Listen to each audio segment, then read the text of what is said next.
sezonuna çıxacaq, yəni fasiləsinə çıxacaq. Mənə elə gəlir ki, bir tədbir görülməlidir nəsə eləməyə.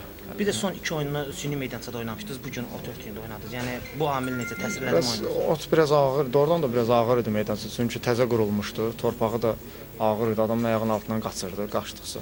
Biraz ağır gəldi. Ona görə oyunun axırlarında iki komanda ikisində də yorğunluq gəldi. Mənə elə gəlir ki, sünidə çox məşq eləyəndən sonra, 1 ay, 2 aydan sonra otda riskə çıxmaq çətin olur. Biz otda oynayandan sonra süniyə necə gəlsən, ilk oyunu oynayan kimi tam uyğunlaşmırsan. Bu da həmən şey.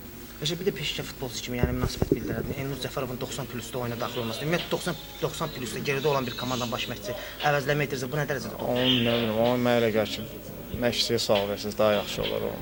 Yəni bizlik deyil. İkinci hissədə bu Rəşadla sonra Maksimlə biraz aranda problem yaşadı. Rəşadla mübahisə yaratmadı. Rəşadla həmişə, yəni onun ərzində də söhbətləşirdi. Yəni mübahisə kimi yox, həmişə söhbətləşirdi. Heç çox sporumuz olmayıb bir-birimizə qarşı. Doğrudan böyük hörmətimiz var. Maksimlə biraz oldu, yəni çünki Maksimə qarşı kobud oynadı. Yox, kobud oynadım açığı. Çünki biraz istər-istəməz insanda qıcıq olur. Da Maksim cavab qaytardığına görə kobud oynadım. Sonra da əl verdim, çıxdım getdim. Yəni futbol olur.